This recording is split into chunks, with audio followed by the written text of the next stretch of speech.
Well, good morning from the desert here in Phoenix, Arizona. My name is Charlie Krall alongside Phil Parsons, bringing you the finale for the ARCA Menards Series West, the Desert Diamond Casino West Valley 100, the 12th and final race of the 2024 ARCA Menards Series West season. And as you can see, it is an absolutely picture-perfect day here in the Valley of the Sun. Going to reach into the upper 60s for a high temperature. A little chilly last night, but it is a perfect day to go racing, Phil. And we have one of the most quality starting fields of race cars we have seen in the West all season long. Yeah, we really have all the West Series top runners, but in addition to that, we have so many of the guys back from the East, Sawalich and Zilich and the Venturini cars here. So it's going to be fun to watch this these guys go at it. No surprise at all that William Sawalich picked up the General Tire Pole Award in qualifying yesterday. His 12th pole award of the ARCA Menards Series season across the platform. And this is the track that we're going to tackle here today, Phil. Yeah, what a great venue here. You see this track open back in the mid-60s, 42,000 seats. It's a tri-oval, and it's really, it looks a little more docile than it really is, especially in the dog leg right past the start-finish line that we'll see, especially on the restarts. We'll see cars at least 5 wide here, and a lot of room to race around this racetrack. And it shows 4 corners, and it says dog leg there, but that dog leg is perhaps one of the most difficult corners we'll see all season long. Well, you can be racing against a guy, and you can be 80 feet away from him down on the inside, down on that apron. We're going to see a lot of action on the start and restarts throughout the course of today's 100 laps. And there is a good look at the cars lined up down on pit road. A couple of the Venturini Motorsports cars, 5 cars out of the Venturini stable. Rev Racing has brought a couple of cars out here as well. There's the 76 car. That is actually the 32 team that we have seen in the ARCA Menards Series with Christian Rose, Cole Raz driving that car here today.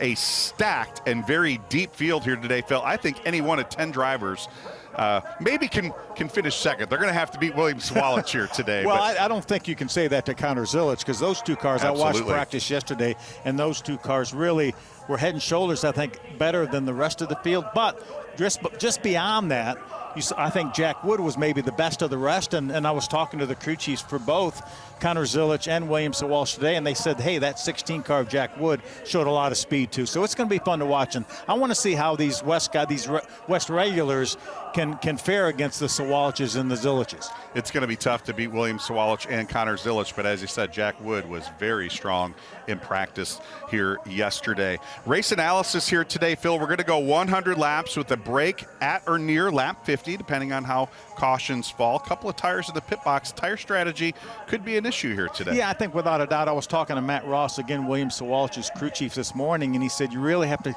take care of those left side tires. We're only going to allow these teams to change 2 tires, right side tires, on that break. Remember, in the spring, the National Series race in combination with the West Series race, it was 150 laps, and they allowed them to have 4 tires at that break. So not only 2 tires, you're going to have to take care of those left side tires, because you know they're going to have to go 100 laps. So that means I think we're going to maybe see drivers take it easy here that first 50 laps and then maybe go racing that second. I don't see these drivers taking it easy. You're talking about a bunch of teenagers. They're not going to take it easy, not for a second. Not for a single second. Why don't we go ahead and step away for a quick break? When we come back, we'll take a look at this points championship that we've got going on. We'll take a look at our starting lineup. We'll get set to go racing. Stick around. You're watching the Desert Diamond Casino West Valley 100 live right here on Flow.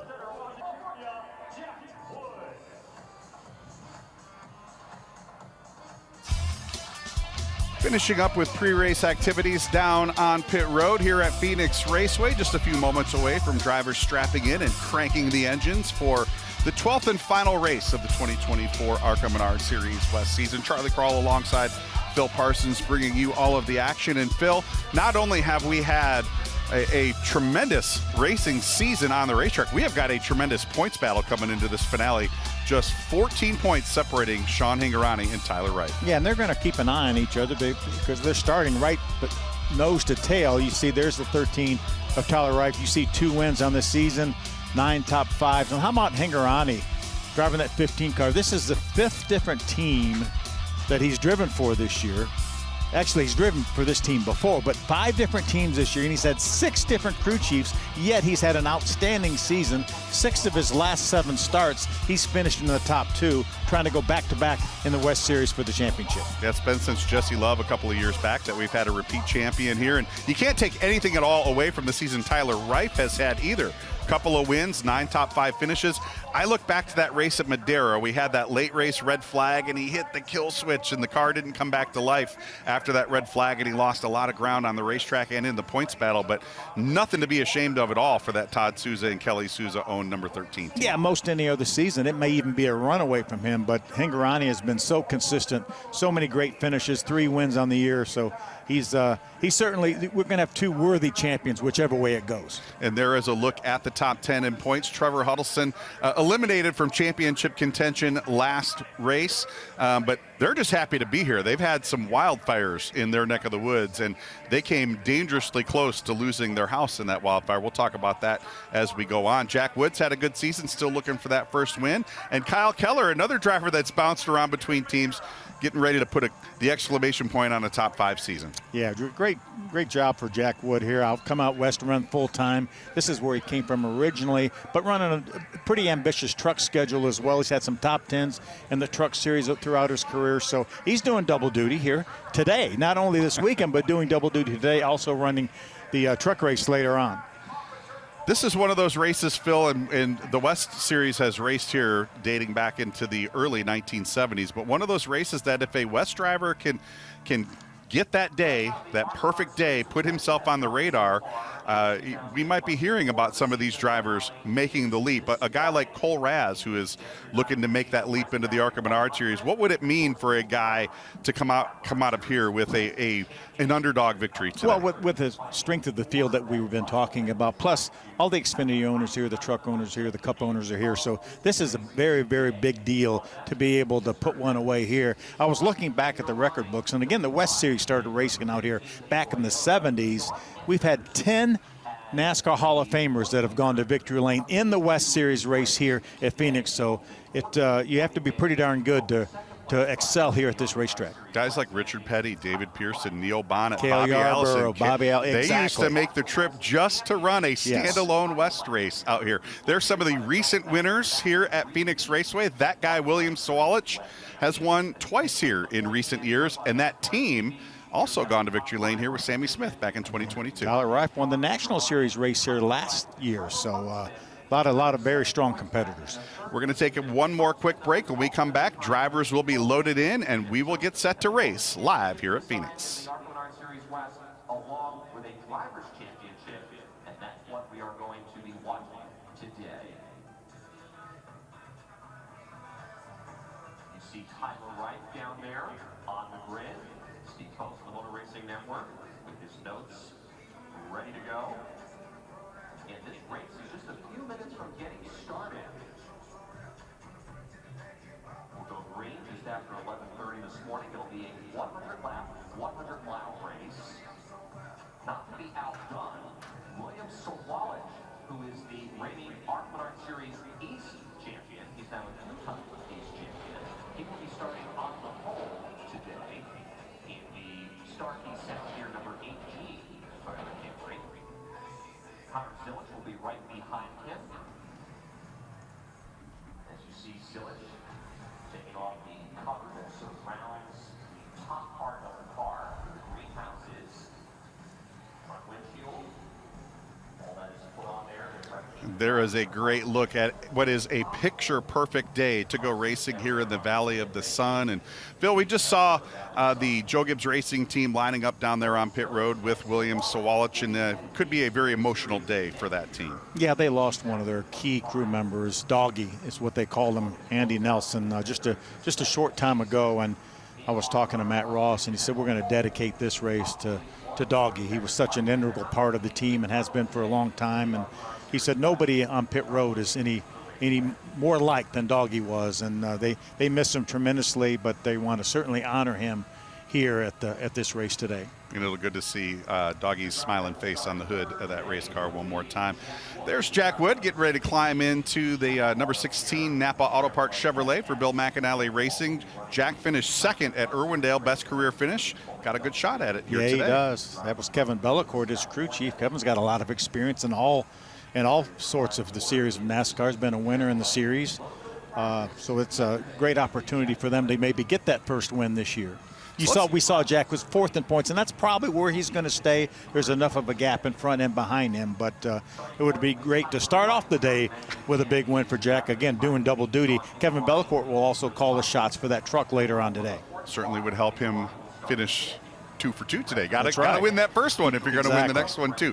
Take a look at the keys of the race today. Phil, how important is it going to be to balance that handling shift throughout the course of the day? Yeah, well, remember these guys practiced last night.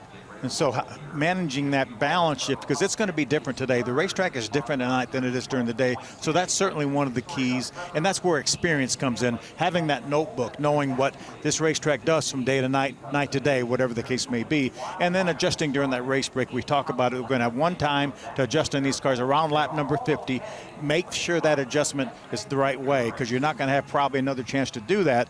And then capitalize on restarts. We talk about this. This is one of the most fun parts of this racetrack is the restarts, because they will go at least 5 wide, sometimes 7 wide on these restarts with that dog leg. So that's going to be fun to watch as well. And as much room as you have on the front side of the racetrack, this part of the racetrack on those restarts can be pretty treacherous. Not a lot of room down the back No, stretch. not a lot of room, and there's a wall on the inside. There's no grass or anything on the inside. So we see a lot of trouble. There's that dog leg right there. You can see these guys will go right down next to that inside wall there where the red is on that wall. They will go all the way down there trying to cut that dog leg. Sometimes it works, sometimes it doesn't. We'll have to find out and see as we go throughout the course of the day. Closing in on the start for the Desert Diamond Casino West Valley 100 here at Phoenix Raceway, the final event of the 2024 ARCA Menards Series West season. And we should be just about set to send it down trackside for today's pre-race ceremonies. Please rise as you are able, remove your hats, and veterans render a hand salute as Grand Canyon University ROTC Color Guard presents our nation's colors. Here to offer today's invocation, please welcome from Luke Air Force Base, First Lieutenant Chaplain Daniel Starr. Heavenly Father, as engines roar and tires race, we ask you now for your enduring grace. Grant safety to each driver, team, and fan. Guide every hand and hold every stand. May these races be fierce yet fair. Let the competition thrill, lifting our spirits and celebrating skill. Let the excitement be shared with sportsmanship and strength. Let the drivers be safe throughout the whole length. For this and much more, we pray without end. In your holy name, we say our amen. Here to perform God Bless America, please welcome 25-year Phoenix Raceway season ticket holder, 2008 former Arizona music educator, and U.S. Army veteran, Jeff Harris. God bless America, land that I love. Stand beside her and guide her through the night with the light from above. From the mountains to the prairies, to the oceans white with foam. God bless America, my home, sweet home. God bless America, my home, sweet home. Let's hear it for Jeff's performance of God Bless America.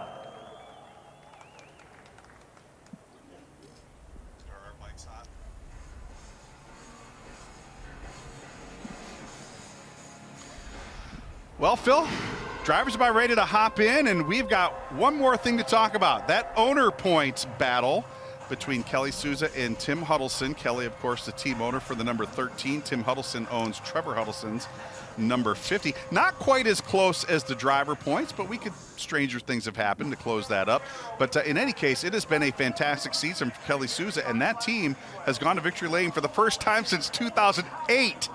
Going to be a pretty nice way to end the season if they can pull this off today. Yeah, without a doubt, and certainly deserve it too. As you mentioned, they've been around the series a long time, have supported the series a long time, running two cars now, most of the time obviously full time, with a 13 for Tyler Reif. And there's Tyler right there getting good luck from his team, and it'd be a great champion, owner champion for the Souzas. And Michael Munoz, the crew chief of this number 13, I've known Michael a long time. He actually came east with Matt Crafton back in the early 2000s, decided to move back to the West Coast. He's been with the Souzas a long time as well, and congratulations to them regardless of how this ends up today. Been a great season for that 13 team. We're going to step away for one more quick break. When we come back, the drivers will be ready to crank them up and go racing here at Phoenix.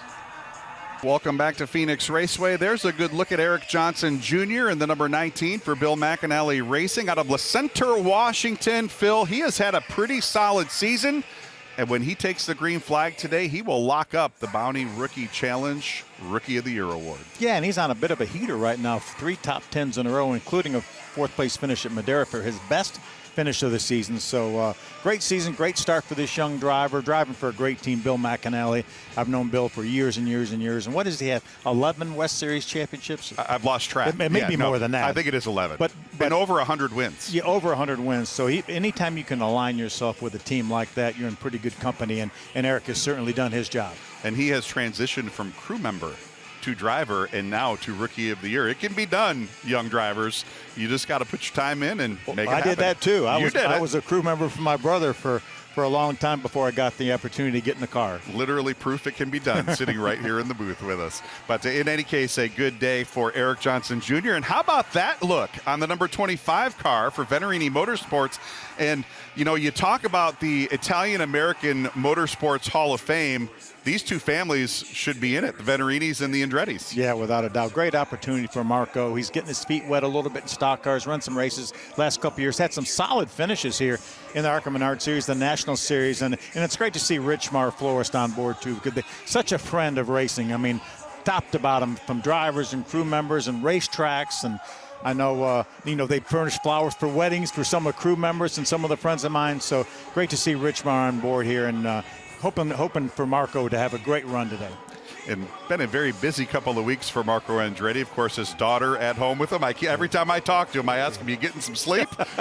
And thankfully he is. And I think this is a guy we're going to have to keep a close eye on throughout the course of the day. We made the joke at the top of the show that it's going to be tough to beat William Swalch, and it will be.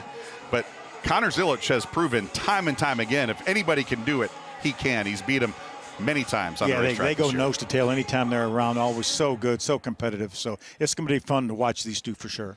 Let's head down trackside to get the Phoenix command. Raceway. This is a moment you've all been waiting for. Please welcome Desert Diamond Casino West Valley Chief Operations Officer Danielle Chilton. Drivers, start your engines.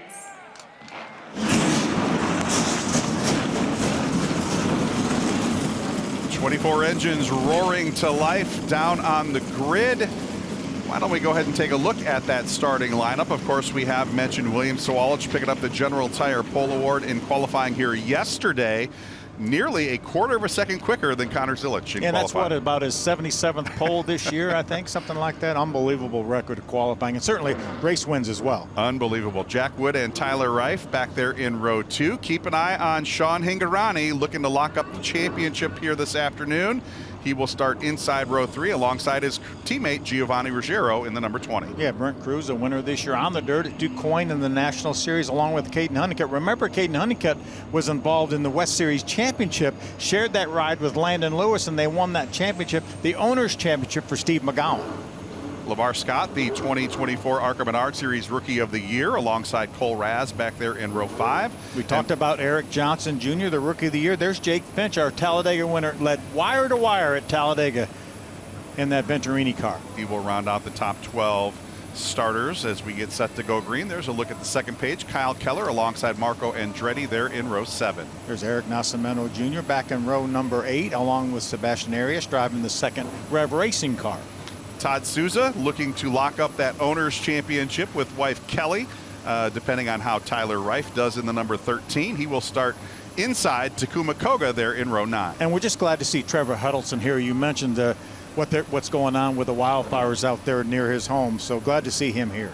David Smith in the number 05 outside row 10. Alex Malicki, Rip Michaels back there in row 11. And Bobby Hillis Jr. and his teammate Tony Huffman rounding out the 24-car starting lineup here today. And there is a look at Trevor Huddleston's number 50. Phil, that team didn't even arrive here till midway through practice yesterday. And, it's been a challenge just to get here, but this team has persevered throughout the course of the year. I wouldn't be surprised to see Trevor race his way up into the top 10. Yeah, without a doubt. I think he definitely will. Already a winner this year on multiple occasions, and always a great competitor, too. Probably going to end up finishing third in points, but a great year for Trevor Huddleston.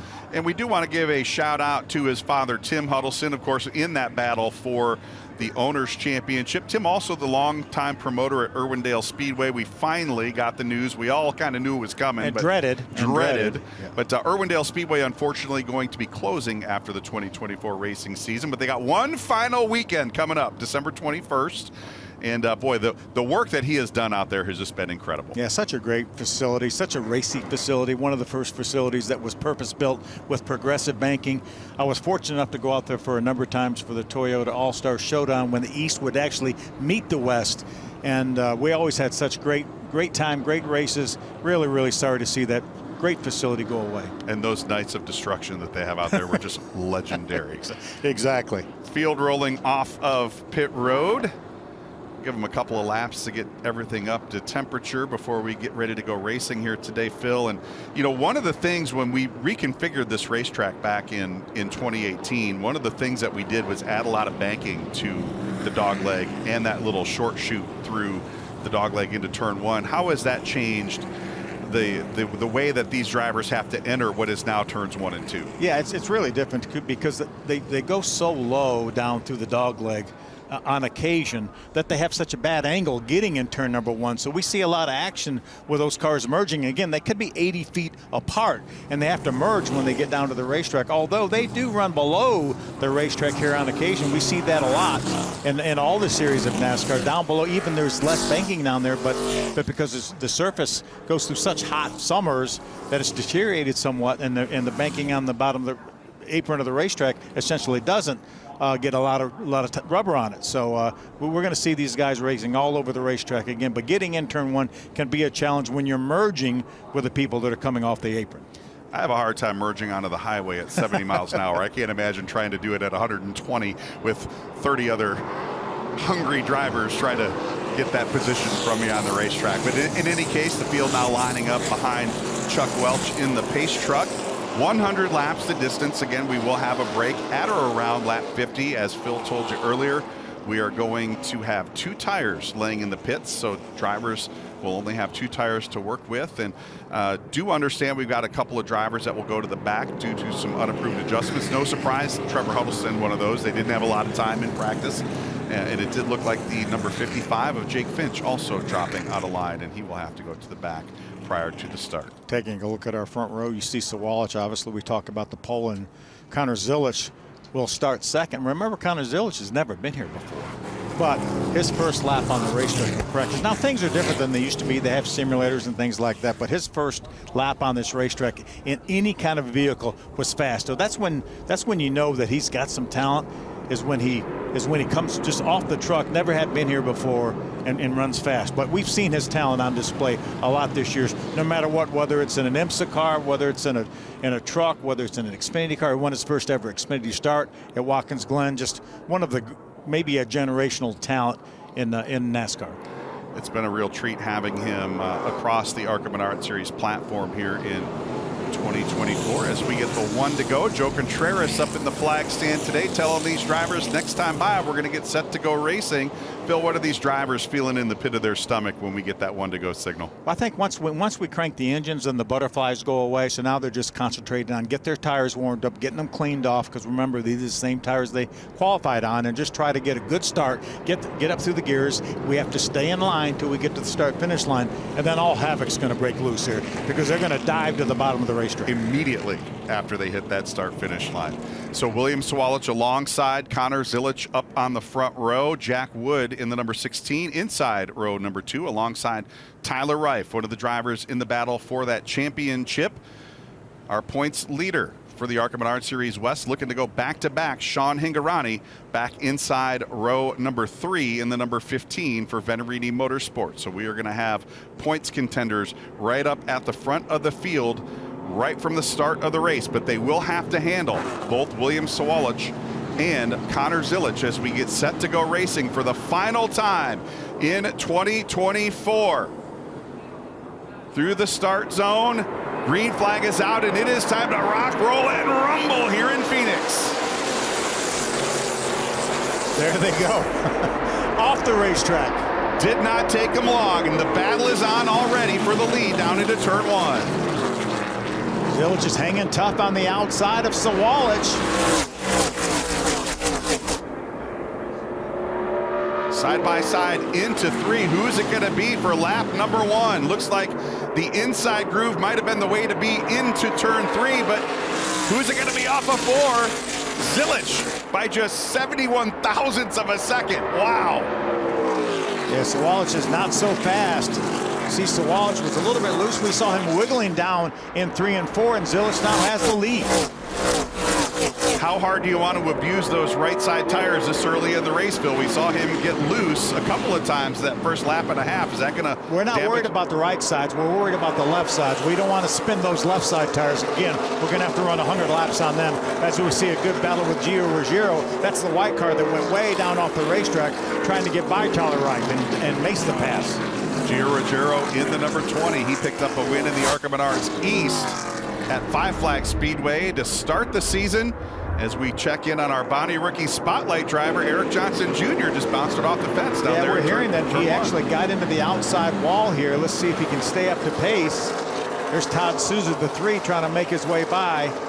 Let's see if we can take another look. You see he's out 3 wide, just a little bit too wide, makes some pretty good contact. But again, these are composite bodies, and they have memory. You hit something to push it in, it pushes it back out. You don't have a lot of metal around the tires to cut tires down. So if it doesn't knock the toe out, in other words, the alignment of the front tires, you should be okay. There's Jake Finch in the number 55 making his way back up towards the front of the field. Jake did have to drop to the tail end on the start, and he has already worked his way past Todd Souza, and now trying to track down Sebastian Arias as well, and he dives all the way to the bottom of the racetrack trying to make up some ground there. Yeah, this is a battle for the 14th spot. Jake has made a nice move from the initial start up into the top 15. Still side by side for the 14th position. Jake in the number 55, one of 5 cars out of the Venerini Motorsports stables, and Phil, you said it earlier, led every lap at Talladega Superspeedway, and I don't have those the complete statistics of every race in front of me, but I can't imagine that that's happened too many times in Talladega Superspeedway history where one driver has led every lap. Just a dominant performance by Jake. And remember, was leading the race at Daytona on the very last lap and got involved in an accident with his teammate. And he is right at the end. Yep, going to work his way past Sebastian Arias there. Sebastian in the number 2 for Rev Racing. Of course, that is the team that Andres Perez was with as he went to the ARCA Menards Series National Championship earlier this season. So, and Andres is out here this weekend. Will run the truck race later on today. So be his second opportunity to get in the truck. Had a top 10 in his debut in the truck at Gateway earlier this year. Checking in on Connor Zilich, and as we are checking in, he is checking out. He is driving away from William Sawalich now 1.1 seconds as we do see the caution flag for the first time today.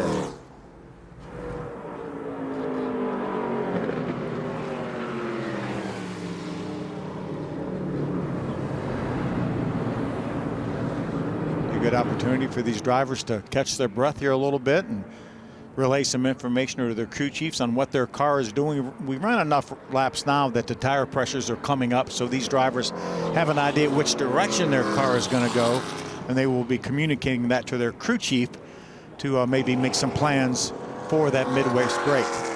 there is the reason for the caution. The number 71, Rip Michaels, looks like he's been sideways, Phil. I see the roof flap, the fabric sticking out of the roof flap there on the back, and it does look like he's got a flat left rear tire.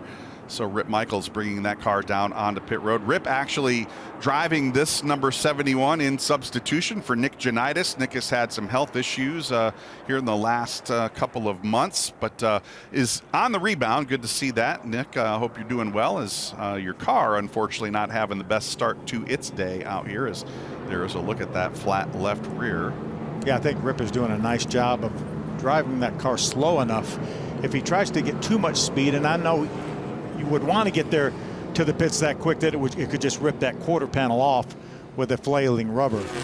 Take a look at what happened. He's way up out of the groove. Looks like that flat left rear tire happened before he was even near the entry to the corner. Yeah, I think he realized it at the last second. He does a nice job keeping out of the wall here.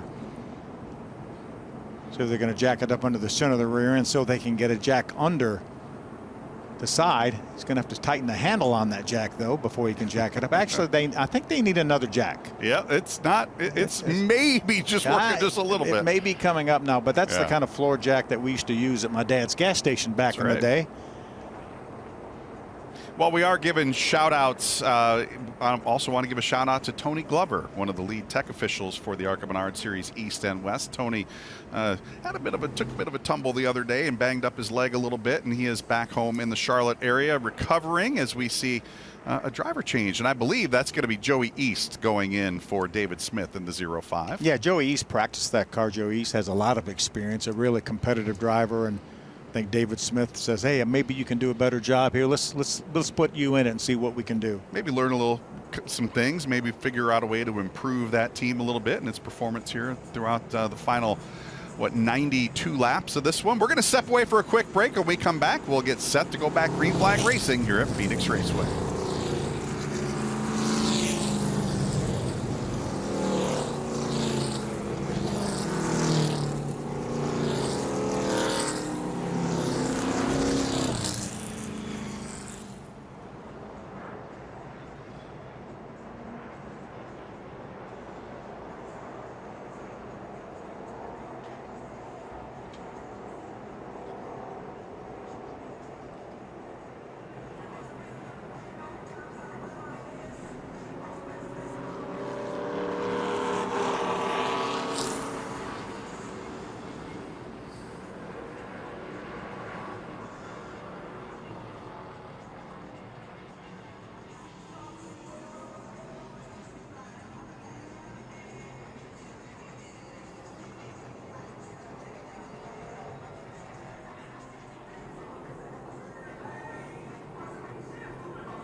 Final race of the ARCA Menards Series West season for 2024 here at Phoenix Raceway, the Desert Diamond Casino West Valley 100. Charlie Krall bringing you all the action alongside Phil Parsons as we work the first caution flag of the day. Rip Michaels in the number 71 getting turned sideways to put us under the first caution. And we did see that driver change in the 05. Joey East climbing in for David Smith. Joey, a former West winner up at Colorado National Speedway a couple of years back. Should be able to give that team some pretty good feedback here the final 90 laps or so of this race. Yeah, it cost them one lap to make that change. We saw when we came back at the commercial that he came out of the pits right in front of our pack. So he is now the only car that's one lap down. If we were to get another caution before somebody else gets lapped, then he would definitely be the free pass. So be interesting to see if hopefully he can stay in that free pass position, catch a caution, get the free pass, and get back on the lead lap. There's a good look at Brent Cruz in the number 22. Again, one of the 5 Venerini Motorsports cars. And, you know, Brent has had a pretty solid season, whether it's in the ARCA Menards Series, the Cars Tour, you name it. He has found a way to get to victory lane. Of course, he's 2 ARCA Menards Series wins to his credit, 1 each at the Springfield Mile and the DuQuoin State Fairgrounds in back-to-back years. And, you know, I keep hoping we're going to get a chance to see him on a much more regular basis in this platform, because he just does an incredible job every time he's in one of these cars. Yeah, and he's still only 16 years old. As you mentioned, he has 3 wins this year in the Cars Tour, and he was the youngest Trans MTA2 winner ever and champion ever. So he certainly has the credentials. Again, he's not going to turn 17, I don't think, till next March or April. So he would not be able to run the full schedule. You have to be 18 to run the super speedways in the ARCA Menards Series. But again, hopefully we will see. And I hear some rumblings that we will see more of him next year. So Chuck Welch bringing the pace car back down onto pit road. Let's see what William Sawalich can do here for this restart. And surprisingly, maybe not surprisingly, Connor Zilic electing the outside lane. He made it work on that initial start. We'll see if he can make it work again on this restart. That's exactly right. And a lot of times, you know, you'll see a trend that the outside line will prevail on the restarts, and then it'll switch. For some reason, the inside will do it. So that's another thing that you have to keep up with, of which lane seems to have the advantage on the restarts. Connor Zilic on the hammer out of turn 4. Let's watch them as they fan out through the dog leg. I love that. At least 5 wide. Sawalich going to try to stick it to the bottom lane here on this restart. Can he make it stick off a 2? See that 20 car, Ruggiero, right behind this. The front 2 jumped up to 3rd on this restart. There's Jack Wood, the Napa car, the 16, behind Caden Honeycutt in that 23. And of course, Caden Honeycutt, as you said, was a 2-time winner in the West Series last year, helped propel the Bruce Cook, Steve McGowan team to the Owners Championship. He's driving the number 23 for Joe Ferre. That team went to victory lane earlier this season with Sam Mayer at the wheel at Sonoma Raceway. So that is a very potent combination. Yes, it is. And here's Sawalich, is right on the back bumper of Zilic.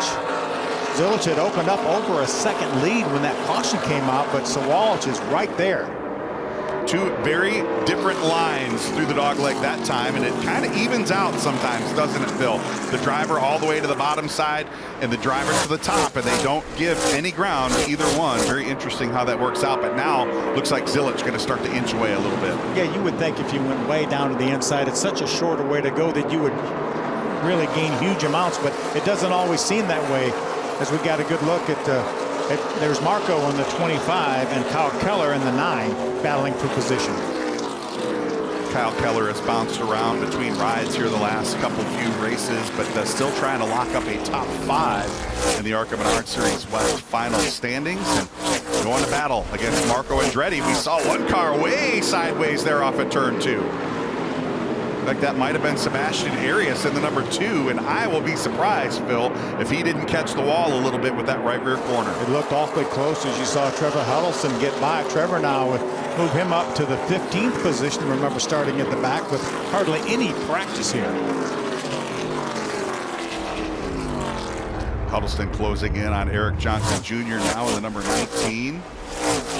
Remember, we saw Eric get into the outside wall earlier. Didn't even feel like he needed to come to pit road, so obviously that car okay. But here comes Huddleston.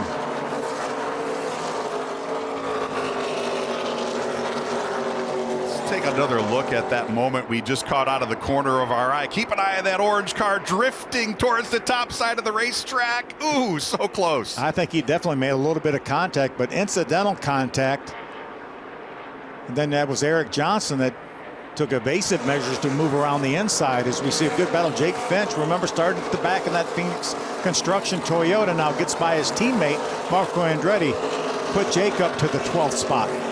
Saw Jake last weekend at the All-American 400 weekend out at Nashville Fairgrounds Speedway. Actually had Jeff Purvis with him as well. Jeff, of course, a multiple-time winner in the ARCA Menards Series for Jake's father, James Finch. Good to see those guys back at the racetrack, and looks like that 55 car handling very well. He is driven away from Marco, his teammate, out of the Venturini Motorsports stables, as there's Kyle Keller going at it with LeVar Scott. First time we've seen LeVar on screen in that number 6. Yeah, such a great year in the ARCA Menards National Series for LeVar Scott this year. 2nd points. The only person that stayed close to his teammate the entire season. And although he came out on just the short end of the stick by just the slightest of margins, did factor into what is perhaps the most exciting finish we have seen in a long time. That 3-wide finish at Elko Speedway, unbelievable.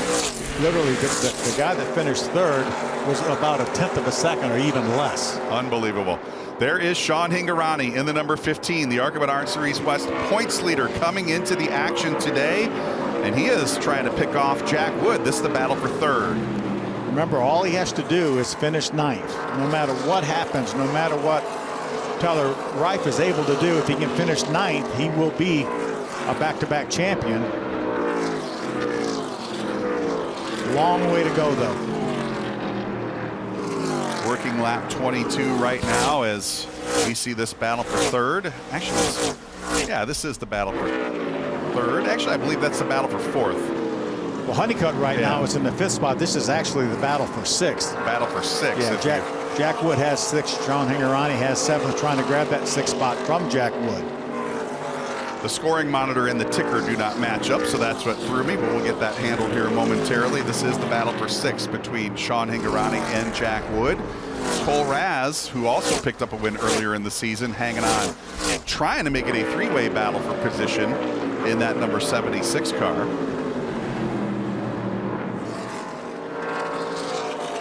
Yeah, this is one of my first times seeing Cole Raz, and he's been very impressive, as you mentioned, already been to Victory Lane this year, and that's a great team he's with.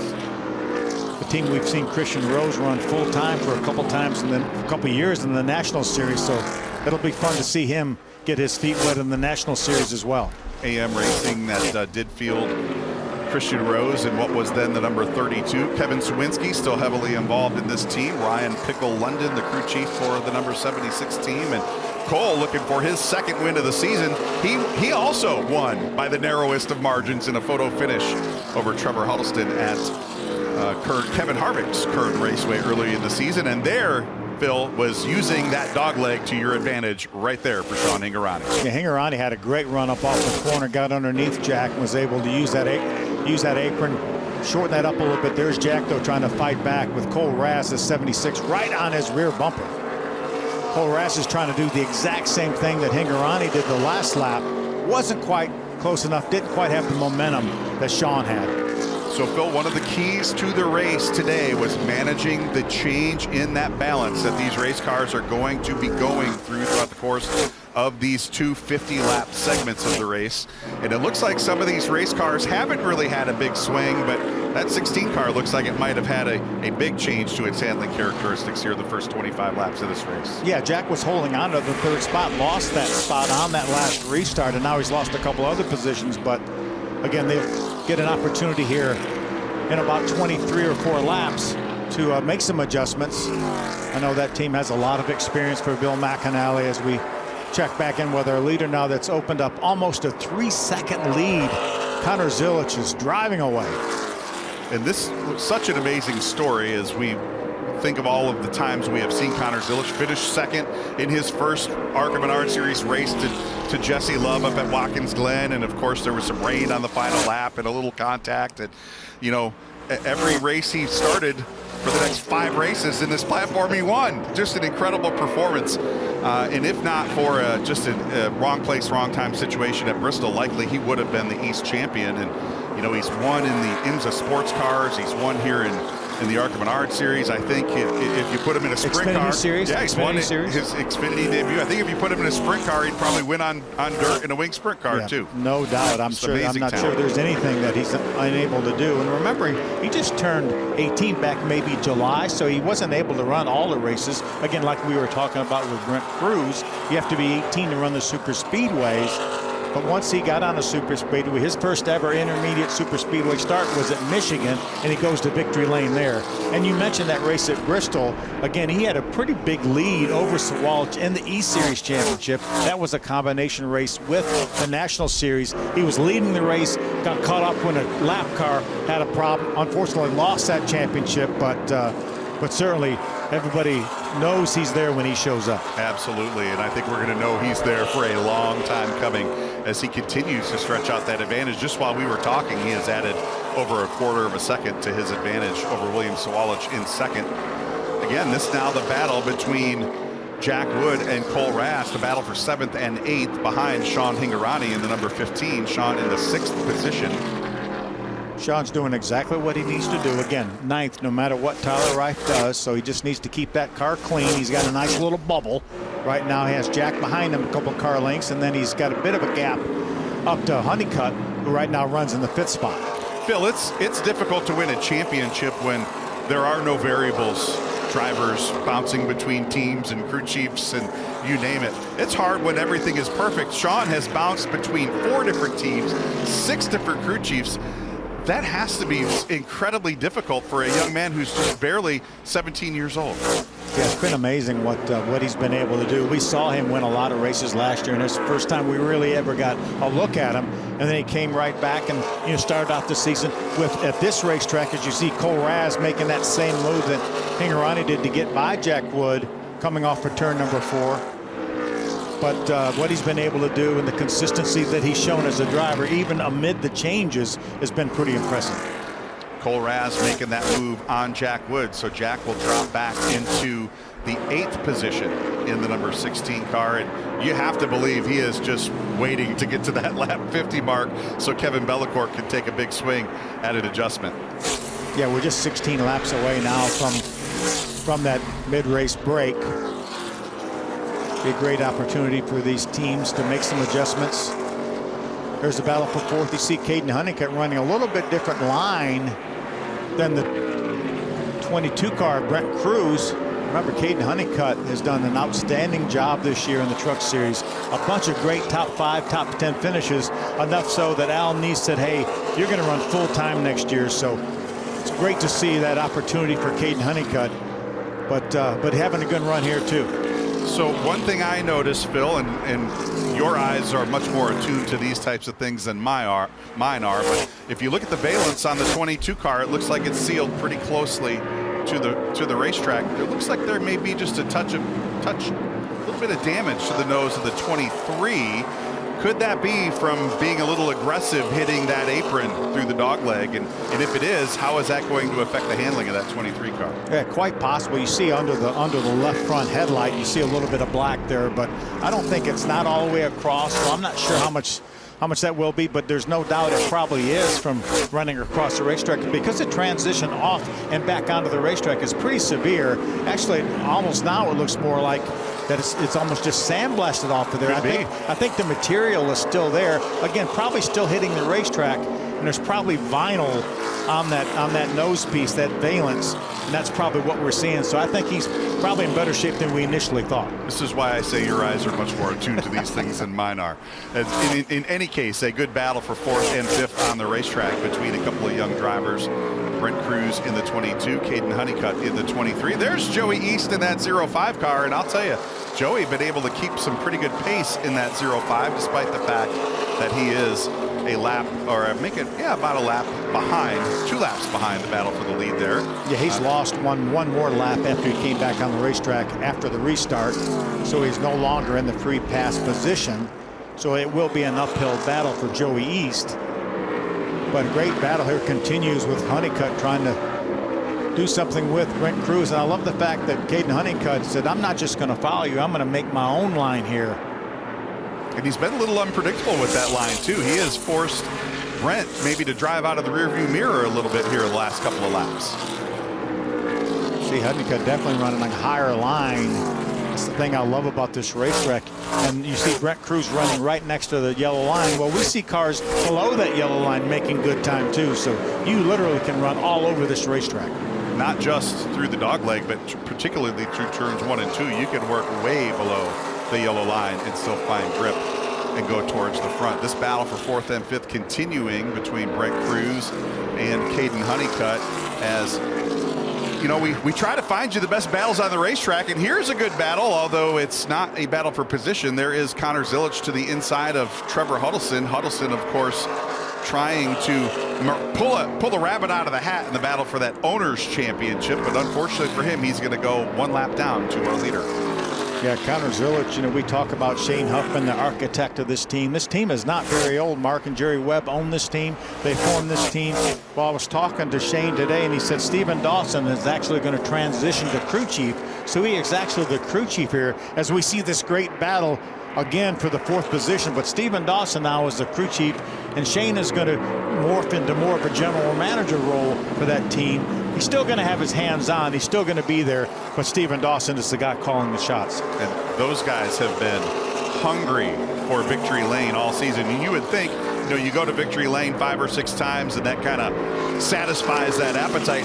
This is the exact opposite for Shane Huffman and those guys. Every time they win a race, they're even hungrier to go back to victory lane, as now Caden Honeycutt really putting some pressure on Brent Cruz down the backstretch. Yeah, Honeycutt is in the move right now. He's going to be able to use that car for a pick, possibly. There's enough room. He does make the pass, move Caden Honeycutt now up to the 4th spot.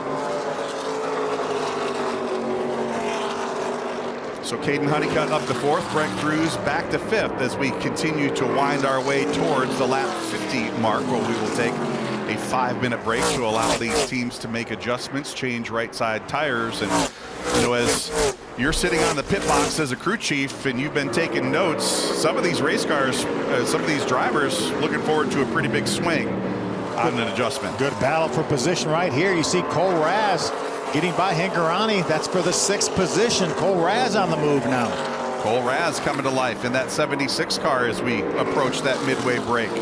And Sean Hingarani now back to 7th, but again, Phil, right where he needs to be. Let's take a look at the 22 of Brent Cruz, again off of turn 2. Don't think he caught the wall there, Phil, but he sure did miss a good opportunity to do so. That car way sideways on Brent Cruz. Well, you talked about him winning a couple dirt races in the National Series, so being sideways is certainly nothing new for Brent Cruz. Nothing new for him at all. Don't want to do that too much here on these paved surfaces, though, but in any case, Brent Cruz holding on to 5th. As Connor Zillich about to put Marco Andretti a lap down. Marco back in the 13th position. So Zillich continuing to set him up and knock him down as we approach the midway point here at Phoenix.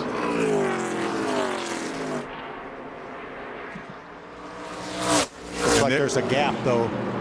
I was going to say, you almost caught the distance between leader Connor Zillich and William Sawalich, and it has re-extended itself to 3.1 seconds on the racetrack. It was just 2 seconds a while ago because of the traffic that Connor Zillich had to put up. But the problem with that is William Sawalich has to go through that same traffic. So the second he gained in traffic, he lost right back in traffic. And there's a good look at William Sawalich in that number 18. Of course, Connor Zillich's bad luck at Bristol was William Sawalich's good luck. He did lock up the ARCA Menards East Championship for the 2nd consecutive year, and a little bit different look on that number 18 car. We talked about the tribute to Andy Nelson, and that is what you see on the hood. There's Doggy's picture. Andy Nelson lost his life a couple of weeks back, and the team decided to honor him with his face on the hood of that race car. And we saw that team lining up down on pit road to take a picture with that race car, and there's a good look at the hood. Yeah, he certainly will be missed. I was talking to Matt today about it, and I mean, it was pretty emotional for him knowing that they're going to be missing Doggy. This is their first race on the racetrack since Andy passed away a couple of weeks back, and William doing a great job hanging in that 2nd position right now. And Phil, he is going to have a very busy weekend out here in Phoenix. Yeah, not only we talk about a lot of drivers doing double duty, well, he's doing triple duty. He will run the truck race later on this evening, and then also the Xfinity race tomorrow as well. So that's the best thing on earth for an 18-year-old to get laps, and he's getting a lot of them. We'll get a lot of them out here this weekend, that's for sure. Here is that battle between Caden Honeycutt and Brent Cruz, and now we're going to add Cole Raz to that mix. That 76 car, Phil, has really come to life here the last handful of laps. Yeah, Cole Raz is definitely on the move. There's our caution for the mid-race break. Good news for Marco Andretti. He is the first car 1 lap down, so he will get the free pass. That will give us 13 cars on the lead lap when we restart. But we're going to have some time for these crew chiefs to make some fairly significant changes you can make in 5 minutes. So Connor Zillich showing the way. Will lead the field down onto pit road. William Sawalich, Gio Ruggiero, Caden Honeycutt, and Brent Cruz rounding out the top 5 here as we are now under caution for the 2nd time here this afternoon. We're going to step away. When we come back, we'll recap all the action going down on pit road here in the Desert Diamond Casino, West Valley 100.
Rattlesnake Hill overlooking turns 1 and 2 here at Phoenix Raceway.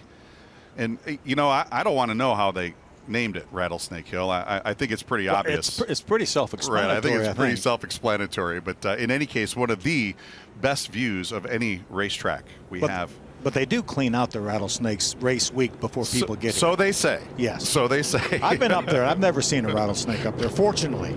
Or that would have been the one and done for me. One and done. I think I'm right there with you. Connor Zilich leading the field down onto pit road.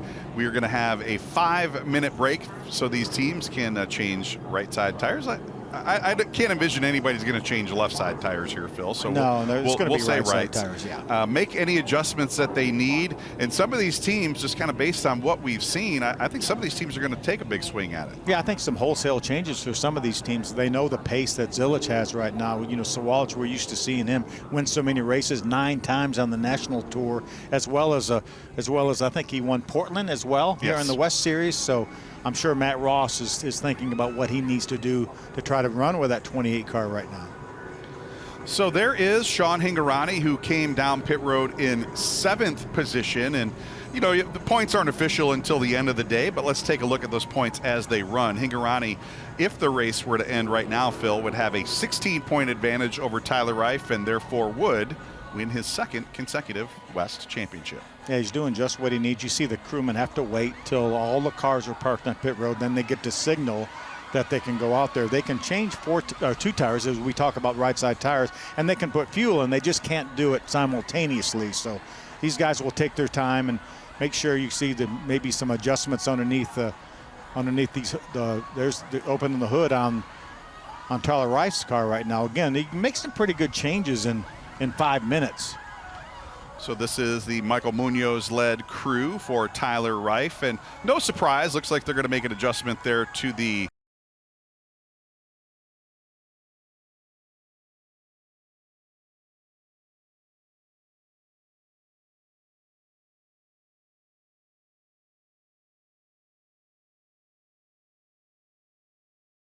So they are definitely looking at adjustments to make on the number 20 car for Gio Ruggiero. Sometimes you have to jack it up under the rear end and be able to get the jack under the side. These cars run so low.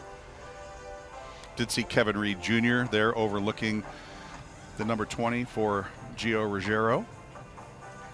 There's the Matt Ross-led team going to action on the left side. Now, they're not changing those left side tires, but they do want to make sure that there's nothing wrong with them. Well, that's where the adjustments are being made. That's why they jacked the left side up, making the adjustments. Now they're going to come around here to the right side and change those right side tires. You see those sticker tires sitting as they put them on. Now you see it go on the right front. There's more adjustments going on underneath the right rear by Matt's guys. You see the 28 car just sitting there am not really doing anything, and I don't know what you would do. What adjustments would you make on that 28 car at this point, other than maybe get the driver a bottle of water? See Brent Cruz, car with the hood up, making some adjustments, probably some shock adjustments, maybe a Packer adjustment. Packer's what controls the ride height of these cars.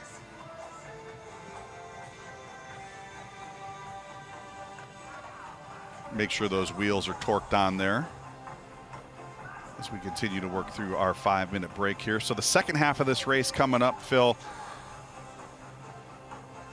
same distance, 50 laps going to be the distance. There's no stages, there's no points given out here, just a break for pit stops, so that doesn't reset anything. But does the driver's mentality change in that final 50 laps? Now you know you're racing towards the checkered flag versus the caution flag. Yeah, I think it's definitely two distinct differences. You go, okay, we got to get to the break.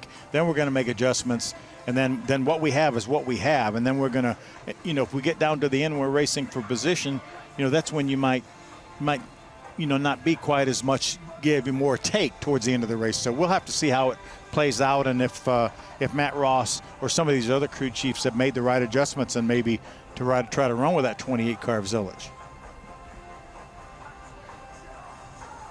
So it's not an extremely hot day here in the desert. Track condition wise, can the fact that the asphalt is not as warm as it would be on, say, a 90-degree day, could that present a challenge to some of these crew chiefs? Well, not necessarily a challenge, but a difference, obviously. And remember, they practiced at night last night, so they had to really kind of guess what this racetrack was going to do. Now they have a good idea what this racetrack is going to do. We're going to run, as you mentioned, the same distance in the second half, so they know what that car did. They know if it maybe transitioned from loose to tight or tight to loose, at what lap it did that, so now they can make adjustments accordingly. We're going to step away for one more quick break. When we come back, we'll line them up and race to the checkered here at Phoenix Raceway.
Charlie Krall alongside Phil Parsons as we get set for the final 50 laps of the ARCA Menards Series West season here at Phoenix Raceway. Phil, these cars lined up and these drivers chomping at the bit to get this green flag to race to the checkered flag here today. And I think the question I've got as we get set to go racing, does William Sawalich have anything for Connor Zillage? Yeah, I mean, that's the thing. Obviously, Matt Ross knows they've won here a couple different times. They won here in the spring in the National Series race. So he knows what he's doing. He has a pretty thick notebook on what kind of changes to make. But the guy I'm going to keep my eye on is that 76 of Cole Raz. He was making some nice moves towards the end, moved up to the 6th spot, got by Hickorani right close to the end of this first segment. So I'm going to keep my eye on him, too. There he is right there, the 76. Good look at that number 76 car for Cole Raz. And, of course, Cole did pick up a win, a photo finish over Trevor Huddleston at Kevin Harvick's Kern Raceway early in the season. And, boy, it would be a storybook ending for his season if he was somehow able to get up there and pull one off here at Phoenix Raceway. Of course, this is the biggest oval track, fastest track that these West Series teams race on every year. And, you know, going back to the 70s, the 80s, throughout most of the 90s. This, for the West teams, each and every year, this has always kind of been like their Daytona 500, their chance to get out here and race on the big stage. And right now, Connor Zilic looking like he is in the driver's seat to pick up his first West victory here today. Yeah, without a doubt. Remember, we talk about the fact that we're here in the spring in a National Series race, but this sure has the feel of a National Series race. We talked about the top of the show with Zilic here, with Sawalich here, with the Venturini cars here, with Caden Honeycutt here. This sure has the feel of a national race, not just a West Series race. And there's certainly nothing wrong with the ARCA Menards West Series. Such a long history, such a storied history out on the West Coast here, and specifically at Phoenix. All the way back to 1954. The West Series history stretches back almost as far as the ARCA Menards Series history, 1953 to 1954. So yeah, that's one of the few things I wasn't around for at the start of this series back in 1953. Yeah, me neither. Yeah. One of the few things. One of the few things, right. So again, no surprise, Connor Zilic electing the outside lane, and this is one of the differences between the ARCA platform and the NASCAR National Touring Series. Only the front row, only the leader, as a matter of fact, gets to choose on these restarts. So Connor Zilic electing to choose. And another big difference, Phil, that we're about to see come into play, no restart zone. We have a restart line, and we will see that come into play here as they work through turns 3 and 4 coming to green. And the question is, what does William Sawalich have on this restart? Will those adjustments work? And we are about to find out as we race down through the dogleg and into turn 1, coming back to green here at Phoenix. A great start by Sawalich from the inside, was right there with Zilic.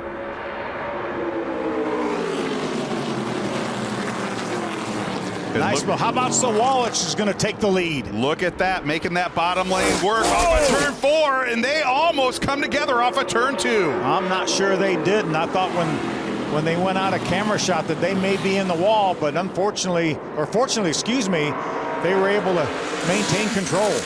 And these two drivers have gone at it numerous times throughout 2024. I remember them coming together at Dover Motor Speedway.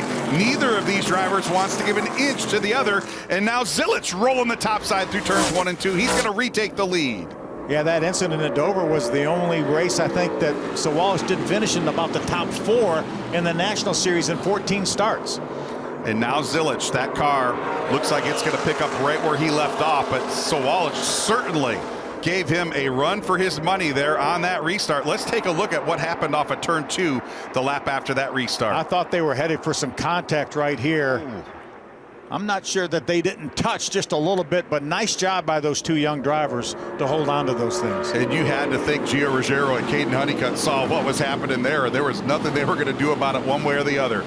There is Brent Cruz now looking to the inside of Honeycutt. This battle picking up where it left off right before the break. Yeah, this is a battle for 4th. Honeycutt had it. Now Cruz, again, maybe made some good changes during the break. Going to comfortably grab that spot from Honeycutt. And there is a look at Sean Hingorani as well. Hingorani's car coming to life again after that break. He has moved back up into 6th. You just wonder, as Hingorani, as he moves underneath Caden Honeycutt's car seems to be going the wrong direction here, as Hingorani's going to be able to make this pass. Move him up to the 5th spot. Cole Raz right there, the 76 car right behind this battle. You know, maybe not a surprise that Cole Raz's car hasn't come to life quite as quickly as these others. That looked like it was a much better long run car that first half, so we'll let the air pressures come up on that 76 car and see if he's able to make that charge back up through the field like he did. But right now it looks like he is about to close in on Honeycutt and make it a battle for that 6th spot. He is definitely gaining on Honeycutt. I think whatever they did to that 23th car, Honeycutt went the wrong direction. I don't think that car is to his liking right now, as Raz is going to try to make the move to the inside. And just behind that battle, I see the nose of the 13 car. First time we've seen Tyler Reif. He actually has picked up a spot on that restart as well. Tyler Reif now up to 8th. That Napa car, Jack Wood, right behind Tyler Reif in the 9th spot. Then Jake Finch up into the top 10 for the first time after starting at the back. Good job by Jake. There was a good look at the 13 of Tyler Reif. picked up a couple of wins, as we mentioned at the top of the show. First time the Central Coast Racing team had gone to victory lane since team co-owner Todd Souza won back at the Utah Motorsports Campus back in 2008.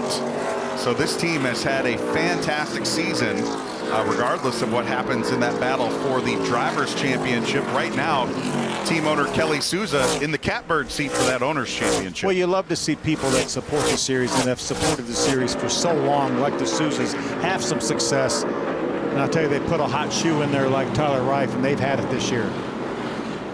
They are trying to put all the building blocks into place so they can become one of those driver development organizations out on the West Coast.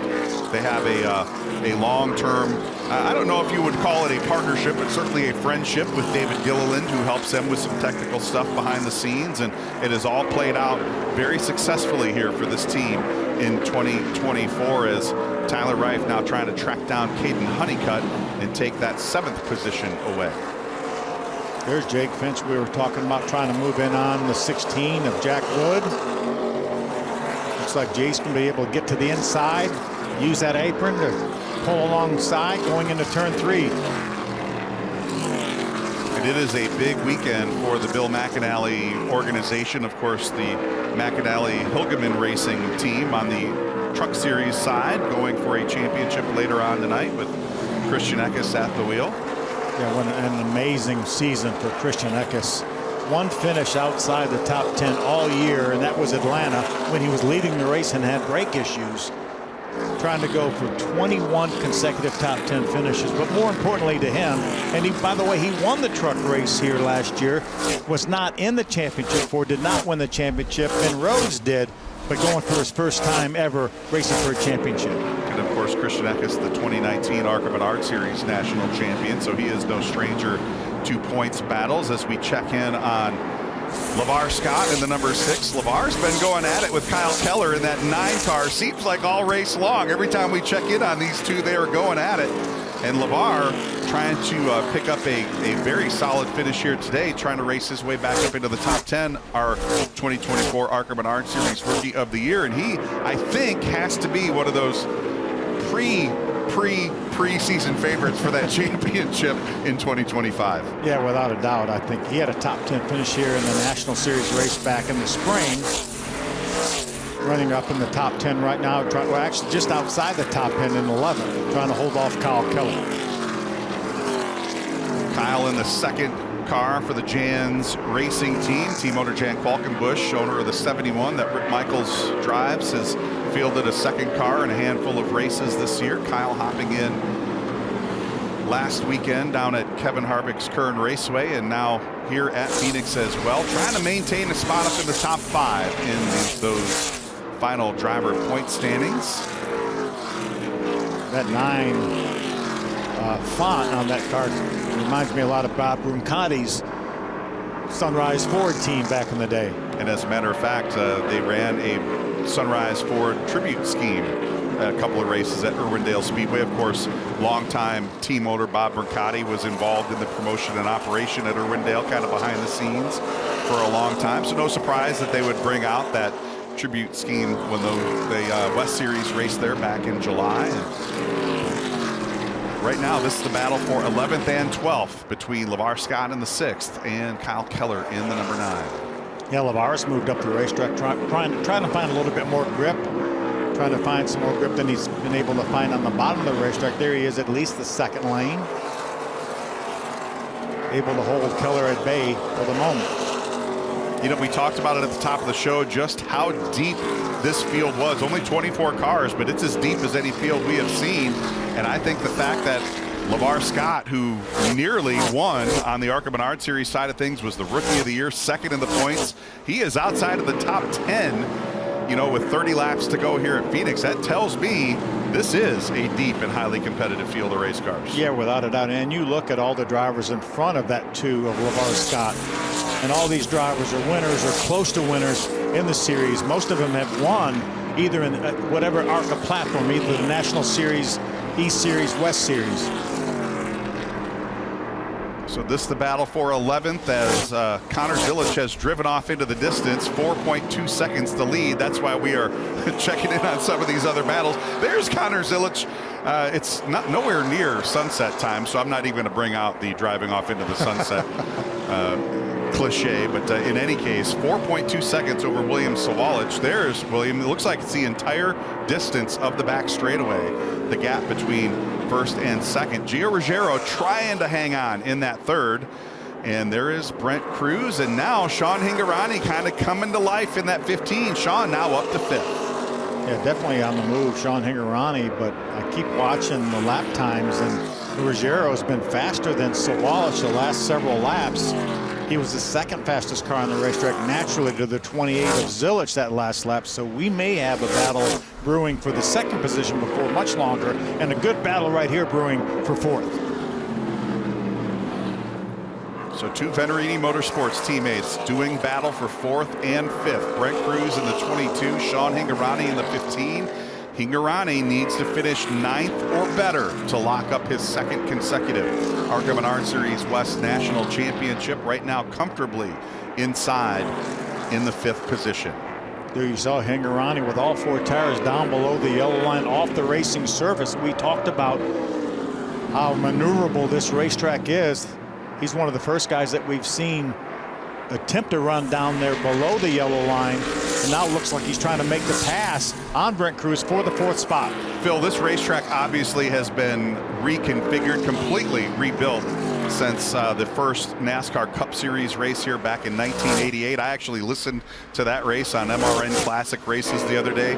I believe you were in that race. I finished in the top 10 in that race. Could you imagine when you first came here that you would be racing off of the racing surface, finding grip down below that yellow line? No, it was hard enough to find grip above the yellow line back then. I actually did the first Goodyear tire test before we ever raced here, and we did it in July of that year in 1988, and it was 112 degrees during that tire test as we watched Connor Zilich put a lap on Todd Souza. So I don't know that I've ever been any hotter than I was doing that tire test that day. Can't imagine there was a lot of grip at 112 degrees. Not a lot of grip. Not a lot of grip. Not a lot of air moving around. I bet you were panting like a dog after that one. There is William Sawalich sitting in second. Of course, William went to victory lane here back in the month of March in a combination ARCA Menards Series, ARCA Menards West race.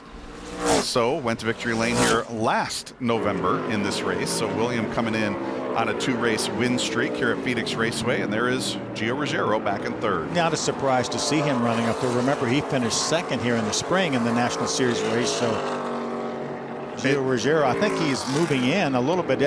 Most every lap I see him a little bit faster than Sawalich. He's still a little bit over a second behind.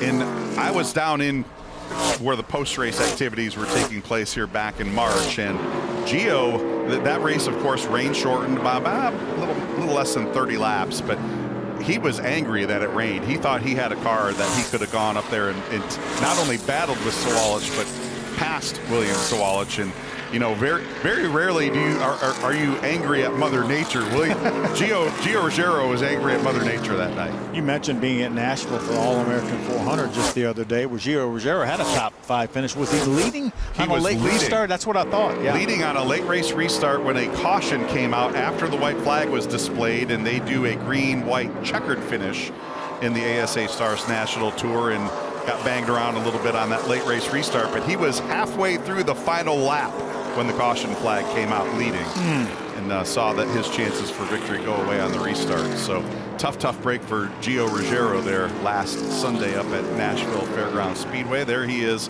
working to the inside of his teammate Marco Andretti. Marco back in the 13th position in that number 25 car. Yeah, Marco is right now in the first pre-pass spot. So right now he's hoping for a caution flag before Zilich can catch another one of the cars on lead lap. Zilich is not far behind LeVar Scott. He's probably 4 or 5 seconds. So it's going to be a while before another car gets lapped.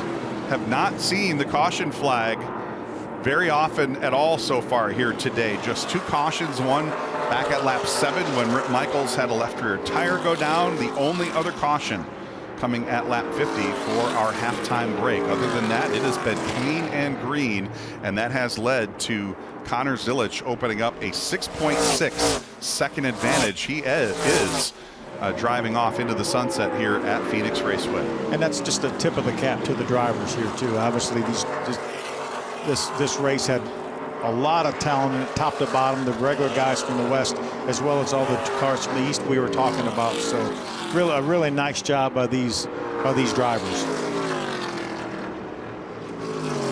So Connor Zilic holding on to that 7.2. It grows lap by lap, that 7.2 second advantage over William Sawalich. We're waiting. There he is. He is coming off of turn 2 right there. There's Gio Ruggiero back in third. There's a good look at William Sawalich as he is battling with Todd Souza. Todd 1 lap off the pace in that number 3 car. That'll hold him up a little bit, allow Ruggiero to maybe gain a little bit of ground. Let's see where Ruggiero catches Todd Souza.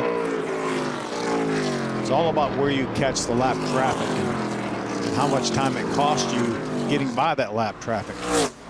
You want to catch them on that straightaway where they're not quite in your way. If you catch them going into the corner, that could cost you a lot of ground. There is the number 15. Sean Hingorani has worked his way up into the 4th position. Sean comfortably inside that buffer zone where he would clinch his 2nd consecutive ARCA Menards Series West championship. We talk about him having to finish 9th, but that is if Tyler Reif was able to win the race, lead the most laps. So right now, as they run, he has a 19-point lead over Tyler Reif. Tyler Reif right now running in the 9th position. There's Brent Cruz in the number 22. Brent's still holding on to a top 5 position, but you don't know for how long, because right behind him, Cole Raz in that 76 car, Phil. And just as we saw at the end of that first 50-lap segment today, Cole Raz in that 76 car starting to come to life as we close in on the finish here at Phoenix. Yeah, 15 laps to go right now for these competitors. Tough break for a moment. Got seized up a little bit behind Sebastian Arias in the other Rev car, the 2 car. That's going to cost him a little bit of time as he tries to chase down Cruz. Sebastian back in the 17th position, a couple of laps off the pace set by our leader here today. There's a good look at Cole Raz, winner earlier this season at Kevin Harvick's Kern Raceway. Looking to make a splash on a more regular basis in the ARCA Menards Series in 2024. There's Caden Honeycutt. Caden sitting back in the 7th position in that number 23. As you mentioned, that car went to victory lane with Sam Mayer at Sonoma. Went sporadically in the West. Did run a couple national championship races as well in the ARCA Menards Series, but I don't think the adjustments that they made on that car were the right direction for Caden Honeycutt. Actually lost a couple spots since the break. There's Jake Finch. Jake sitting in 8th position after starting tail end Charlie after a unapproved adjustment after qualifying sent him to the tail of the field. Good look at Jake, who, as you mentioned, led every lap at Talladega Superspeedway back in the month of April. And there is the driver who was trying to knock Sean Hingorani off the top of the heap here earlier today, Tyler Reif, sitting back in 9th. But as you said, Phil, as we run, 19 points the difference between Sean Hingorani and Tyler Reif. But whether or not he wins that Drivers' Championship, they still have the Owners' Championship on the line for team owner Kelly Souza. And right now he has got a comfortable advantage over the number 50 car of team owner Tim Huddleston as they run on the racetrack. So still could be a championship day for Tyler Reif. There's Kyle Keller doing a nice job running up in the top 10 in that 9 car. Has raced his way past Jack Wood and LeVar Scott here the last couple of laps. So Kyle Keller in the number 9. Again, another one of these long run cars that has really started to come to life now as we have just 10 more laps to go here at Phoenix. Yeah, Jack Wood, that Napa car, we're going to see him right there. We have a car ready. Caution out for the 2nd time. We saw, I thought Marco might have been the car off the pace, but then I saw the caution light flash on. I'm like you, I saw Marco slowing. I was looking at Jack Wood, the Napa car going by Marco, but the caution was out. That's why Marco was slowing. So just the 3rd caution flag of the day. And it's going to set us up for a dash to the checkered flag. And again, now you have to start asking, can William Sawalich, I know he hasn't been able, it was a 13-second lead at one point, but can he pull the rabbit out of the hat here on a late race restart? Well, you also talked about how how it ramps up. You know, how everything ramps up towards the end of this race. And, well, now we had 50 laps to go on our last restart. Now we're going to have probably, I would guess, at least inside of 5 laps to go, maybe less. So, right. And we saw them almost make contact, if not make a little contact, he and Zilich at that last restart. So I think all bets are off right now. This is not going to be a cakewalk for sure. The intensity ramps up at an inverse proportion to the number of laps remaining. Yes, That's how exactly. it works. Exactly. So Connor Zilich going to have to give up, I don't know that it was a 13-second lead, but in any case, it was over a 7-second lead when the caution did come out. William Sawalich going to close in and line up alongside as LeVar Scott will pick up the free pass and rejoin the tail end of the lead lap. So that will give us 11 cars on the lead lap for what should be 5 or 6 lap dash to the checkered flag. Gio Ruggiero and Sean Hingorani, along with Brent Cruz, round out the top 5. And as we always like to say, anything can and usually does happen. Maybe not what Sean Hingorani was wanting to see, a late race caution here, because this will bunch everybody back up. And Hingorani has done everything perfectly within his game plan today. He has kept that car out of trouble, but how nervous is he coming to this last restart of what he hopes is the last restart of the season? Well, I think we have 2 guys that really didn't want to see a caution flag, and that was the 28 of Zilich and the 15 of Hingorani. See, Jack Wood's going to come down. Jack is the last car on the lead lap prior to the free pass, so no reason not to come down, make some adjustments for this last lap shootout, maybe adjust the air pressure on the tires, maybe some wedge in or out. I think it's a good call by Kevin Bellicourt. It really felt like they had nothing to lose. Nothing to lose at this point. Looks like they are making a big adjustment to the rear of that car. Again, cannot put any tires on any of these cars. They only have the 2 right side tires that they were able to put on during the break. Marco's going to come in as well. Marco was just outside. We talked about Marco being in the free pass position. Unfortunately, he wasn't. I thought I heard when we were looking at him when the caution came out that the engine was making noise, was popping when he went by. We were watching Jack Wood as well, and you can see the people under the hood, so undoubtedly there must have been an issue with Marco's car. And it certainly sounded like there might have been a little feedback coming through as he was coming down pit road, so maybe an ignition issue. That's why you would have seen somebody jumping into the cockpit, maybe switching over to the second ignition box. And you see that fellow in the black uniform, that is an Ilmor technician for the Ilmor engines. These are all built by Ilmor. It's a spec engine that all these competitors, most of these competitors are running, but certainly the competitors are running up towards the front. That's what they're running. There's team owner Kathy Venerini in the background as well. Kathy in the blue shirt next to the pit box there. And, you know, Kathy used to be an over-the-wall pit crew member herself back in the day. Won some races with Big Bill Venerini at the wheel. There's a good look at Mama Venerini down there. They had an all-female pit crew, as a matter of fact. And they actually had a pit crew reunion. Many of those all-girl female pit crew members were with us at I think Charlotte. Most of them were there, right? Charlotte Motor Speedway earlier in the year, yeah. So circulating behind Chuck Welch in the pace car. So we're ticking off these laps under the 3rd caution of the day. We will come to 5 to go this time around. And I don't know that we're going to get there on this restart, but we certainly could if we have another restart, Phil. Overtime rules for the ARCA Menards Series West, very similar to the ARCA Menards Series, in that we will have unlimited attempts at a green flag, followed by white flag, followed by checkered flag finish.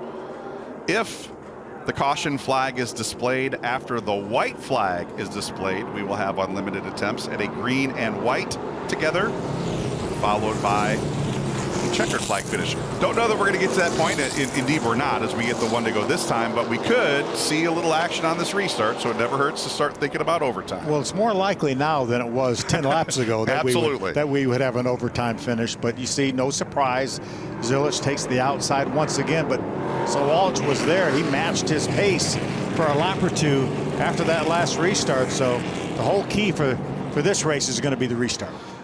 And he was able to match that pace for that first lap, and you have to think he's going to be a lot more aggressive with 4 to go than he was with 50 to go. So we could see some intensity on this restart with 4 laps remaining. Remember, this is the last time that we will see these cars run in any of the ARCA platforms. Now again, Sawalch is going to run tonight in the truck race. Both of them will run tomorrow in the Xfinity race. So all they need to bring back is a steering wheel, I think, from tonight, right? Certainly these two drivers, the 18 and the 28, that's all those crew chiefs want back, is that steering wheel and the checkered flag. Field to the restart line off of turn 4. Connor Zilich on the hammer. Let's see what William Sawalch can do as we stream through the dogleg with 4 to go here at Phoenix. Sawalch is right there. Is going to have the edge getting in turn 1. Just like he did on that restart back at lap 53. Sawalch with the advantage off of turn 2. Zilich picking up the momentum on the outside down the backstretch, side by side into 3. Door to door almost touched. You see Zilich fighting back on the outside. Sawalch is there. Again, the momentum from the high side for Zilich. They both stay on the racetrack through the dogleg. Sawalch nosing ahead ever so slightly into turn 1. Zilich trying to hang tough, still side by side off of 2. Nice move on the outside again from Zilich, and he has the lead as Sawalch behind him.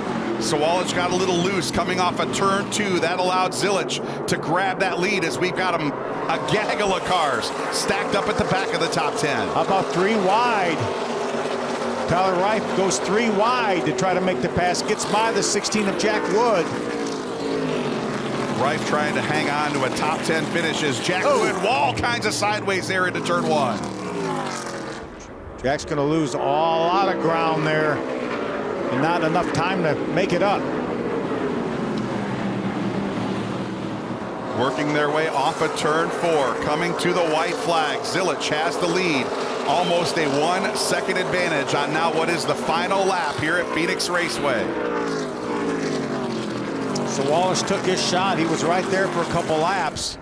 And there you see the tire lettering off of the left rear has been rubbed off. That's how close they were. Zilich working their way into turns 3 and 4. No pressure from behind. Final race of the season in the ARCA Menards Series West going to go to Connor Zilich here at Phoenix. William Sawalch across the line in second, and Sean Hingorani going to put the exclamation point on a second consecutive ARCA Menards Series West championship. He comes home in third. Hingorani did exactly what he needed to do. Actually had a pretty good race car, gained some positions throughout the race. Ended up grabbing that third spot from his teammate Ruggiero on that last restart. Not a mark on that race car. Sean Hingorani did exactly what he needed to do today, and for the second consecutive year, he will celebrate with that champion flag. And there, look at that. Great show of sportsmanship by the driver he went to battle with here today, Tyler Reif, stopping to offer his congratulations as Connor Zilich burning it down at the start-finish line. Yeah, wins his first West Series race and his first West Series start. Pretty common for this young man going 1 yes, for 1, isn't it? A lot of wins on the ARCA platform this year for Zilich and this Pinnacle Racing Group. And I think there are a lot of wins in his future, regardless of what series he is in. Connor Zilich has a virtually unlimited future ahead of him, and I believe this is his 6th ARCA platform victory of the year. What an incredible season. But how about this team that Shane Huffman put together? Mark and Jerry Webb said, let's build a race team. It's only a couple years old, and what an amazing job they've done. And we're hearing some good things about the possibility of more races for them next year. Could be a championship contender if they joined us each and every week in the ARCA Menards Series, as Connor Zilich climbs out and salutes the crowd here at Phoenix Raceway. An early afternoon matinee show here at Phoenix Raceway as we get set for a full weekend of racing. Phil, you've got the NASCAR Craftsman Truck Series Championship finale coming up later on tonight. We've got the NASCAR Xfinity Series coming up tomorrow, and the NASCAR Cup Series Championship coming up on Sunday. What a great way to kick things off with 100 laps of action for the ARCA Menards Series West, and just a dominant performance for Connor Zilisch as he is going to go collect that checkered flag from Joe Contreras. Add that to the collection. Unbelievable. He's going to have a lot of flags unless he gives it away. He's going to have a lot of flags in his future, and he is going to give it away to one of the young fans. Nice move there by Connor Zilisch. I'd mentioned pristineauction.com came on board the Pinnacle Racing Group for this race. We certainly appreciate all the involvement of all the sponsors here in the series. Saw a bunch of drivers actually autographing some of their die-cast cars that they put up for auction here throughout the course of the weekend, and there you see the QR code. Autographed Connor Zilisch memorabilia available with that QR code right there. He will pull it down into victory lane, and we will head downstairs to hear from him here in just a moment or two. And you know, we did mention Sean Hingorani picking up that second consecutive championship. Kelly Souza doing exactly what they needed to do, and that's another part of the reason why you see Tyler Reif parked there on the backstretch. Kelly Souza, his team owner, will pick up the ARCA Menards Series Owners Championship. A fantastic season for both of these two drivers. Yeah, it's nice that we really have three winners today. We have Connor Zilisch that wins the race, and Hingorani wins the driver championship, and Kelly Souza wins the Owners Championship with her driver Tyler Reif. And there is Sean Hingorani making his celebratory lap with that flag. And you know, kind of reminds me, we did talk about that 1988 NASCAR Cup Series race here. Of course, Alan Kulwicki with the self-titled Polish victory lap that day. And boy, so many memorable moments here at Phoenix Raceway over the years, and this has to be one that Sean will remember for the rest of his life. Yeah, without a doubt. All right, we saw Connor Zilich's donuts. Let's see what Sean Hingorani has for us.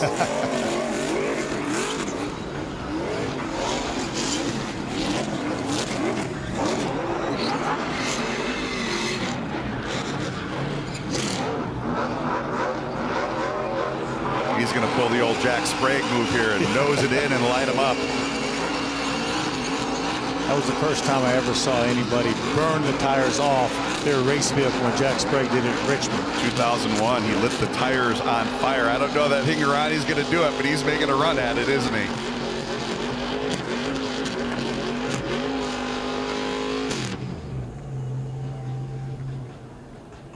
And they don't have to race that engine next week, too. They've got plenty of time to rebuild that engine in the off season, so why not burn it down? He's now won the championship the last 2 years.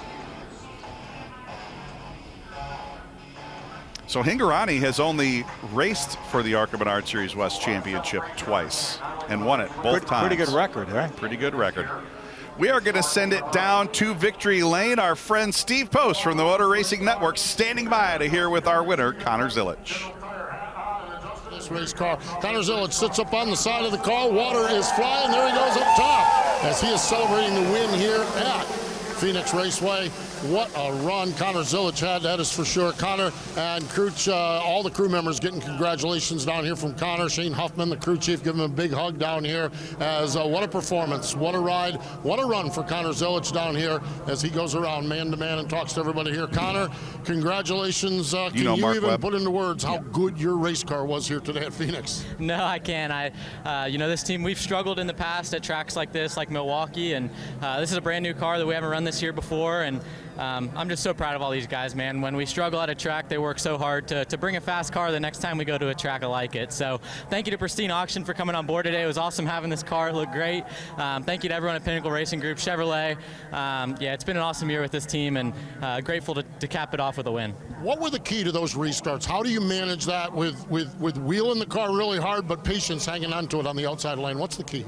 Yeah, I mean, just trusting the guy inside of me. William raced me really clean, and I have to respect him for that. And, we've had our battles throughout the year, but, we become friends by the end of the year. So thankful to have, a great race car to make those restarts a little easier on me. But, you just got to stay patient and remember to, let it come to you and let the moment come to me. And, also I want to give a big shout out to Doggy on the 18 team. They lost him a few weeks ago, and I know he meant a lot to them. And I met him as well on a plane ride home this year and talked to him. A really good guy, and super unfortunate to lose him. Really, truly was momentum. You obviously have a huge future with Junior Motorsports going forward. This team, how important is it to end the season with an exclamation point and get a win in a race like this? Yeah, it's special. I mean, these guys work so hard for me and every driver who races for their team, and it's been a pleasure racing for them. And I wanted to go out off on a good note and win a race, and to win at a track like Phoenix. I didn't think that many fans were going to show up, and then by the end of the race there's a good bit of fans out in the stands. So thank you guys for coming. I know it's a Friday at noon, but blessed to have you guys here, and I'm ready for the race tomorrow. Congratulations. Thank you. William Sawalich picks up the win here in the ARCA Menards Series West Well, race. Phil, I've skipped Phoenix work many Raceway. times. And the future is absolutely bright. No better way to spend a Friday afternoon than sitting in the grandstands at Phoenix Raceway. Good to have a good crowd here, and good to see Connor Zilic celebrating down in Victory Lane. And absolutely dominant performance by that young man. First of 2 chances he's got to go to Victory Lane here this week. Yeah, without a doubt. And he's been so impressive in that Xfinity car, so would not surprise me. Again, great team, Junior Motorsports. They're racing for the championship as well with Justin Allgaier tomorrow in the Xfinity race. So this is going to be a great weekend, always a great weekend here in Phoenix. Absolutely picture perfect day for racing, and a lot of race fans coming out and joining us here at the racetrack as we get NASCAR Championship weekend kicked off in style, as we're going to head back downstairs to hear from our champion, Sean Hingorani. Here at Phoenix in a moment. Right now, let's hear from the champion, and his name is Sean Hingorani. Sean Hingorani has the champion's flag, just gave it a lap around the speedway. Sean, what's it like to have that champion's flag and be able to take a victory lap here after winning the season-long crown? It's been a long season with a lot of different people that have helped me get to this point. I want to thank Venturini Motorsports for everything they've done for me. Jerry Pitts Racing, Sigma Performance Services, just kind of everyone. 2-time champion. It was harder this year, acclimating every week to a different team. But like I said, everyone who made it possible, I can't thank them enough. And 2 tries and 2 times. It's very special. Very special indeed. Talk a little bit about that multiple team approach that you had this year. Was that by design at the beginning of the year? Did you kind of put it together? How did that all come together for you? And what are the challenges of that specifically? No, we had a couple of things fall apart coming into this year, and it put us in a bad spot. Then we decided to run the HRE car, and then he had ended up taking our sponsors' money and left us in a bad spot again. So we were lucky to be able to find some people that were helping us out and put us in this position to do this again. That has to make it really rewarding. Congratulations. Thank you. Sean Hingorani down here, champion, overcame a lot throughout the course of the season on the racetrack, overcame a lot off the racetrack as well, but it's the same result. Champion of the West Series here in the ARCA Menards Series, picking up the crown. Back to What a challenging season for Sean Hingorani, but he worked through all of those challenges, Phil, celebrating his 2nd consecutive ARCA Menards West title. Yeah, it really shows his talent. Again, we had 4 different teams and 6 different crew chiefs, and it's an amazing that he was able. There's Billy Venturini, his team owner right there, congratulating him. And I know that I talked to Billy over the last couple of years because he ran Billy's car full-time last year to win that first championship, and said what an incredible talent he was. And we're hearing that we're not sure what the future is for Sean Hingorani, but obviously he wants to continue racing. He certainly has a bright future, has the talent for sure. 2 for 2 in that battle for the ARCA Menards Series West Championship. There you see, 2nd consecutive title. And he's still trying to figure out a way to get that flag in that race car there with him. But in any case, Sean Hingorani taking home the title for the 2nd consecutive year. And, we also talk about a great season for Tyler Reif and his team owner, Kelly Souza. They're going to go home with that Owner's Championship trophy as well. Yeah, just a great, again, you really like to reward people that have supported the series year after year after year. So great to see the Souzas get that Owner's Championship, as well as Sean Hingorani getting the Driver's Championship. Bill, appreciate you joining me on this one. Been a lot of glad fun. to be here. Certainly appreciate everybody joining us for ARCA Menards Series action all year long here on Flow. We look forward to doing it again in 2025. My name is Charlie. We'll see you next year. So long, everybody.